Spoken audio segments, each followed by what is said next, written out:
Salam Skapsa Bisa, santun menuju prestasi dalam kompetensi.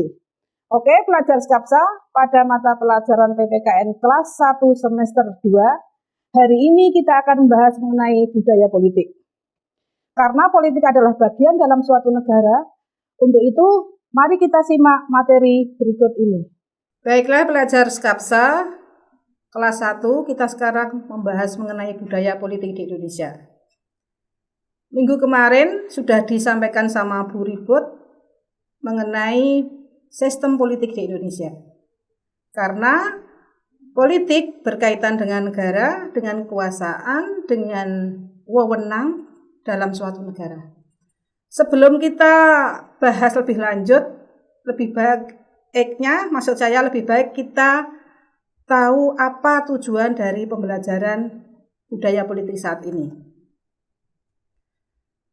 Yang pertama, melalui kajian literatur, peserta didik dapat memahami tentang budaya politik. Yang kedua, melalui kajian literatur, peserta didik dapat mengetahui konsep budaya politik. Dan yang ketiga, melalui kajian literatur, peserta didik dapat menyebutkan macam-macam budaya politik. Kemudian kita lanjut pengertian budaya politik sendiri. Budaya politik dari kata budaya dan politik.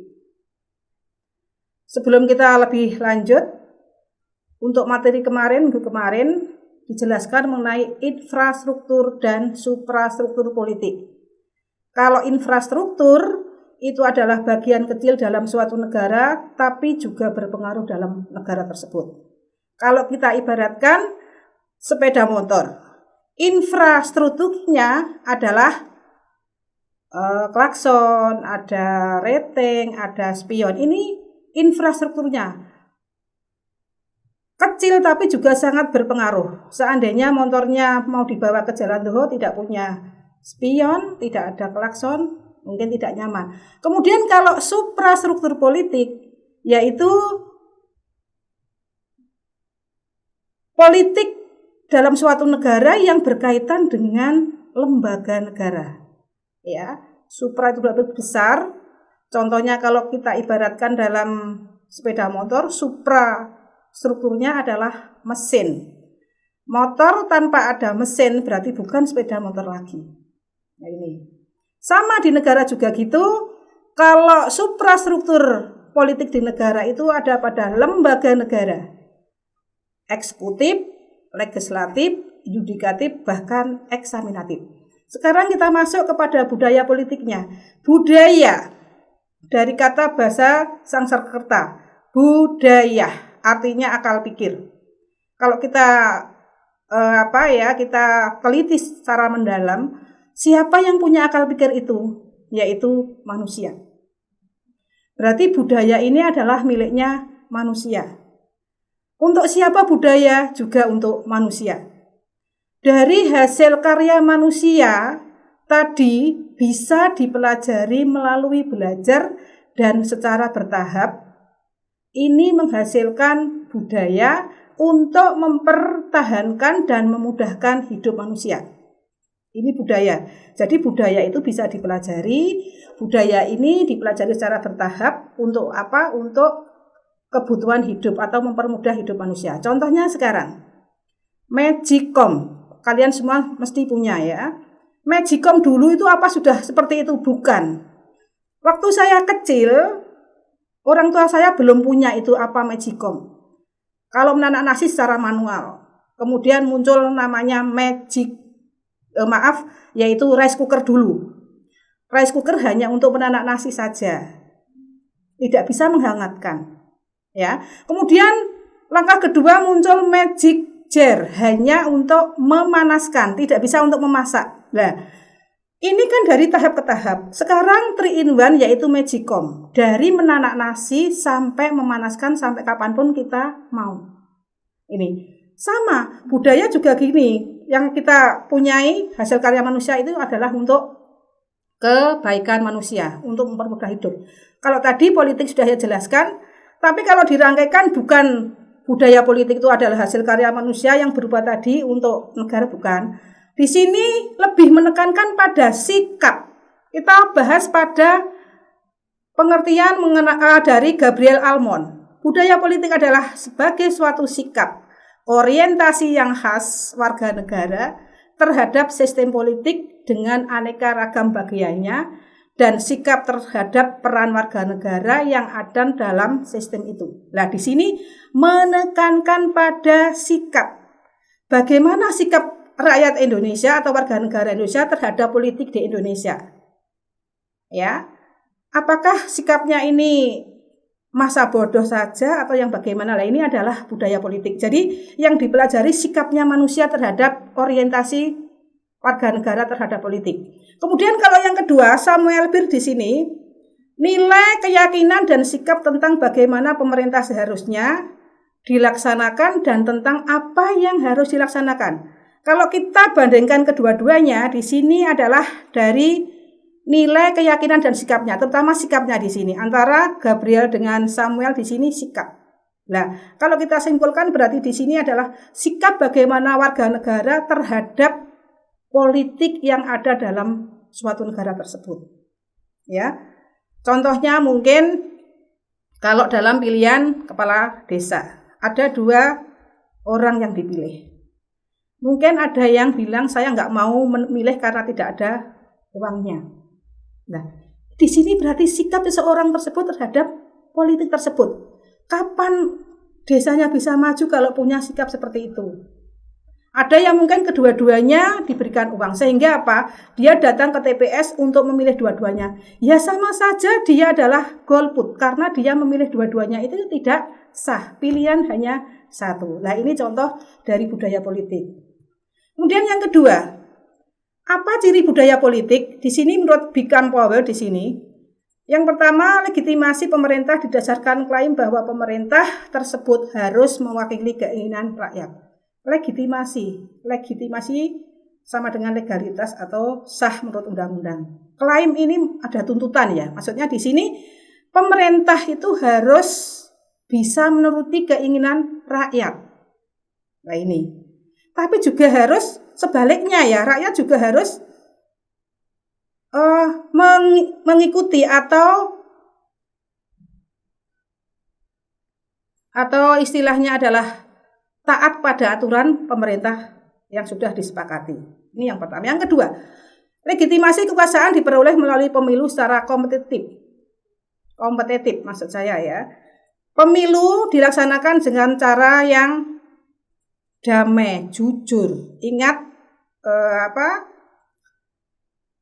asas pemilu adalah luber dan jurdil. Jadi mereka bertarung melawan saingannya dengan cara kompetitif, dengan cara sportif. Yang ketiga, warga negara dapat ikut serta dalam proses pemilu. Nah, ini maksudnya ada pemilih dan ada yang dipilih. Istilahnya adalah punya hak pasif dan aktif. Kalau aktif berarti memilih, kalau pasif berarti dia dipilih. Kemudian yang keempat, dalam pemilu tidak ada paksaan dan itu semua secara rahasia. Ingat tadi sudah saya katakan asasnya luber dan jurdil. Dan yang kelima, kebebasan berkumpul, kemudian berorganisasi, berbicara, dilindungi oleh negara. Ya, sudah kamu mungkin mau mengikuti organisasi manapun, kalau itu sah, negara melindungi. Kemudian konsep budaya politik itu yang bagaimana? Konsepnya di sini menekankan aspeknya. Jadi aspek-aspek politiknya dari dulu itu apa? Bukan sikap perilaku yang baru. Ya, jadi bukan sikap sekarang pemerintah yang baru itu seperti ini, bukan, tapi aspeknya, aturannya yang ada dalam politik itu. Misalnya kepercayaan masyarakat pada sistem politik. Jadi namanya sistem politik itu dari dulu sudah ada. Ya, ini. Kemudian yang masuk di dalam konsep juga ada komponen di sini. Apa saja komponen sistem politik? Ada 3, yaitu aspek kognitif, pengetahuan. Berarti di sini warga negara sudah percaya pemerintah dalam membuat kebijakan. Karena kebijakan ini, contohnya undang-undang ya, ini juga untuk warga negara. Yang kedua, aspek afektif, perasaan pada suatu sistem. Contohnya begini, kalau mungkin dalam pandemi ini ya, pemerintah kita sudah ada BLT dan lain-lain. Jangan hanya senang kalau menerima BLT, tapi kamu juga harus bisa menjalankan protokol kesehatan. Ya, jangan sampai dengan adanya BLT lalu lupa dengan protokol kesehatan. Nah, ini perasaan juga harus diterapkan berkaitan dengan kebijakan pemerintah. Yang ketiga yaitu evaluatif, menilai kebijakan dari pemerintah. Pemerintah mengapa menurunkan BLT, Bu? Ini mesti ada kebijakan, dan kita juga menilai, oh ternyata seperti itu, manfaatnya seperti ini. Nah, ini dinilai, jangan hanya menilai yang negatif saja, istilah orang Jawa ngoncai eleke, tapi juga harus manfaatnya itu apa. Setiap kebijakan pemerintah mesti ada baiknya dan juga ada kelemahannya. Nih, tapi diharapkan kelemahannya itu lebih sedikit dan manfaatnya lebih banyak. Kemudian macam-macam tipe budaya politik berdasarkan orientasinya. Menurut Almond, ini ada 3 bentuk, 3 macam yang ada di negara kita: parokial, kaula, dan partisipan. Kalau tipe yang pertama, parokial, ini biasanya diikuti atau dijalani oleh masyarakat yang ada di pedesaan, yaitu cirinya tingkat pendidikannya lebih rendah, tingkat ekonominya juga rendah, tidak punya harapan pada sistem politik, mereka punya rasa masa bodoh. Nah, ini yang menggunakan adalah masyarakat tradisional. Nah, terus kalau untuk Indonesia yang bagaimana? Ya mungkin yang parokial ini mungkin ya hanya sedikit sekali persentase, yang diharapkan nanti yang partisipan. Ya, karena tingkat pendidikannya rendah juga berpengaruh. Contohnya ada gambar baliho banyak di pinggir jalan, dia nggak mau tahu itu gambar apa dan untuk apa. Dia nggak mau tahu karena masa bodoh. Alah, yang menjadi presiden ini hidup saya juga seperti ini, yang menjadi gubernur ini hidup saya juga seperti ini berarti masa bodoh. Tidak punya harapan pada sistem politik. Jadi tidak punya harapan negara kita biar maju, pemerintahan kita juga lebih bagus, nggak ada. Ini parokial. Diharapkan ini semakin lama juga semakin hilang dan kita masuk yang lebih baik lagi, yaitu yang kedua, kaula. Kalau kaula ini lebih baik lagi daripada parokial. Kaula ini pendidikannya sudah maju, sudah ada kesadaran dan minat terhadap sistem politik, tapi dia hanya menerima keputusan atau kebijakan apa adanya dari pemerintah dan pasif terhadap aktor politik. Ini cirinya dari kaula. Jadi kalau pendidikan lebih baik lagi, ekonomi juga lebih baik lagi, tapi di sini sudah ada minat dan kesadarannya terhadap politik. Contohnya kalau lewat sebelum ada pilkada, ada baliho banyak di pinggir jalan. Dia sudah tanya, mungkin dari rumah, kok di pinggir jalan tadi ada baliho gambar ini, apa maksudnya? Itu siapa? Lah, ini paling enggak kan dia sudah ingin tahu. Tapi dia hanya menerima keputusan apa adanya tanpa mengevaluasi dulu. Ya ini. Dan pasif terhadap aktor politik. Mungkin dalam debat dia lihat juga, tapi dia pasif. Hanya mendengarkan juga mungkin bisa, tapi dia pasif, tidak langsung ikut lebih lanjut. Yang ketiga inilah yang diharapkan negara kita, yaitu partisipan. Yaitu cirinya kesadaran politiknya sudah tinggi. Masyarakat sudah berpartisipasi terhadap objek politik. Kehidupan politik sebagai sarana transaksi. Dan warga negara tidak begitu saja menerima kebijakan, tapi juga mengevaluasi. Politiknya sudah tinggi ya. Kemudian jadi kesadarannya sudah dan minatnya sudah lebih baik. Kemudian masyarakat berpartisipasi terhadap objek politik. Contohnya kalau kampanye dia juga ikut, ada debat calon pas pilkada ya, atau pas pilihan presiden ikut juga menyaksikan sampai habis.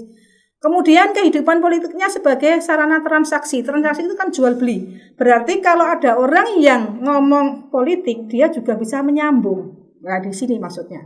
Jadi bukan kalau diajak omong politik dia nggak tahu sama sekali. Dan kalau ada kebijakan tidak begitu saja diterima tapi dievaluasi dulu. Apakah kebijakan ini baik, positif atau bagaimana? Nah ini jenis yang ketiga yang diharapkan oleh bangsa Indonesia. Walaupun untuk menuju ini adalah yang ketiga juga sulit.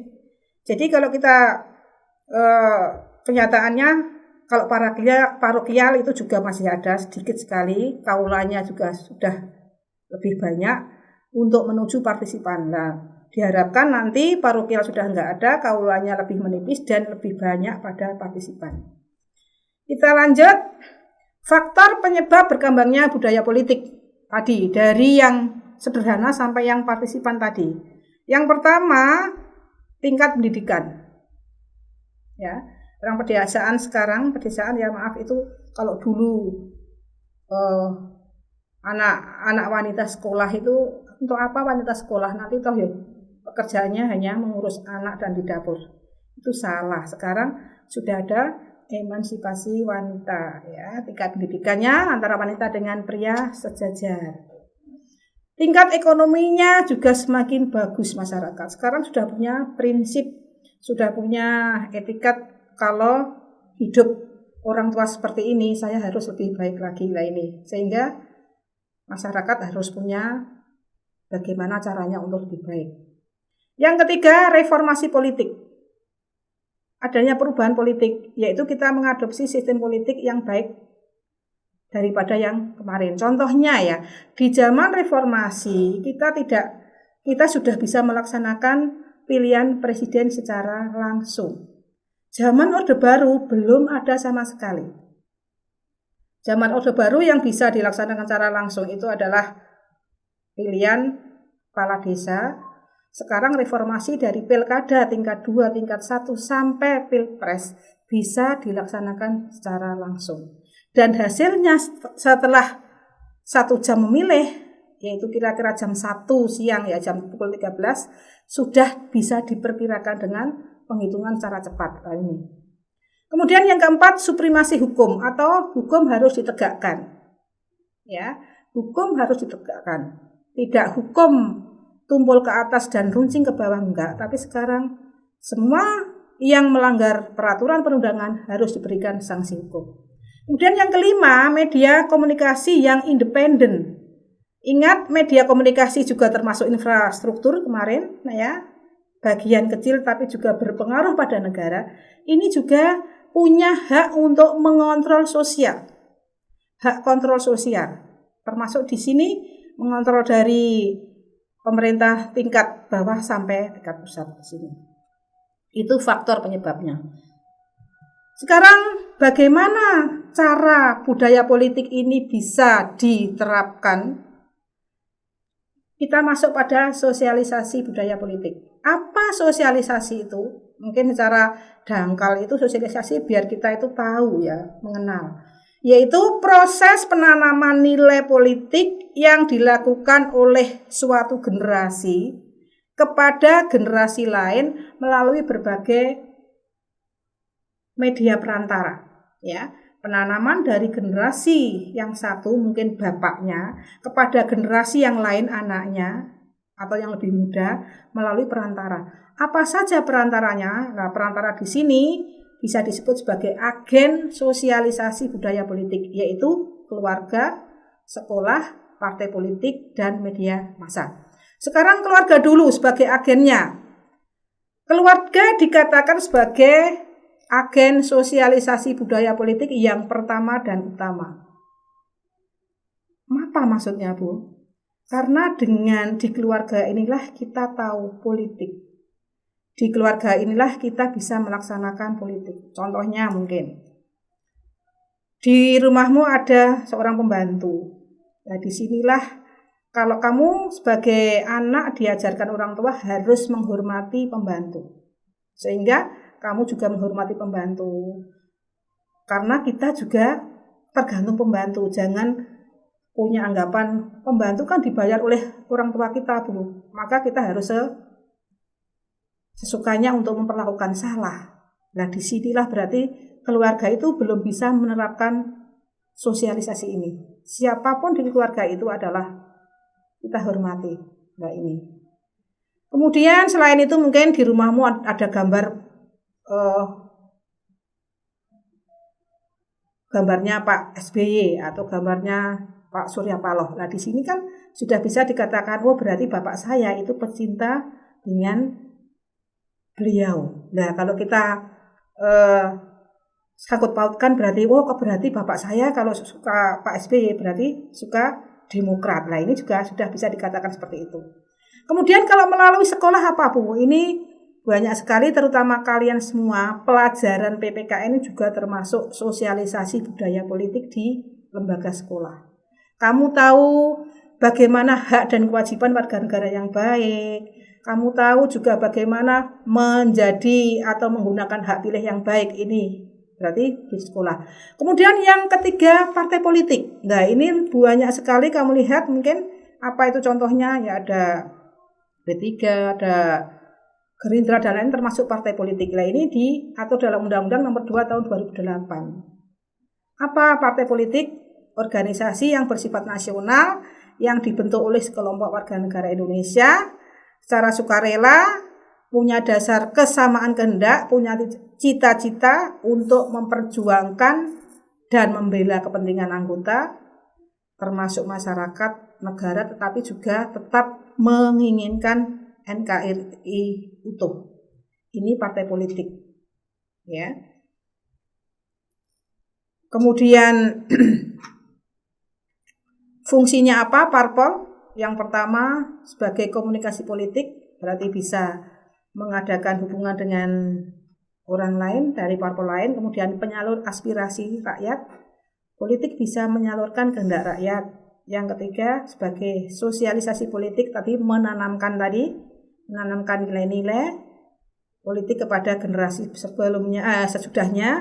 Yang keempat rekrutmen politik adalah mengadakan seleksi supaya yang duduk dalam politik lebih baik, itu dengan rekrutmen, seleksi dulu, tidak sembarangan. Kemudian yang kelima pengatur konflik. Jadi jika ada konflik ya dilaksanakan atau dilaksanakan ataupun cara bagaimana supaya lebih baik. Kemudian yang keempat media lainnya, termasuk di sini ada media sosial. Ini adalah agen sosialisasi budaya politik. Kemudian dari materi yang saya sampaikan, saya simpulkan berarti di sini budaya politik itu menilai sikap masyarakat terhadap sistem politik yang ada dalam suatu negara. Untuk itu, soal yang harus kamu jawab lewat Google Classroom. Jadi kamu tulis, kamu beri nama kelas, nomor absen, kemudian kamu upload di Google Classroom. Ini juga mudah sekali, pengertian budaya politik menurut Gabriel Almond di sana sudah, tahapnya juga sudah, macam budaya serta cirinya juga sudah, dan tadi mengapa keluarga sebagai agen pertama dan utama, dan parpol berfungsi sebagai sosialisasi politik. Artinya apa? Sudah semua, ya. Sekian materi hari ini, mungkin kita sambung untuk materi berikutnya. Baiklah pelajar Skapsa, demikian materi hari ini mengenai budaya politik di Indonesia. Untuk pengumpulan tugas melalui Google Classroom.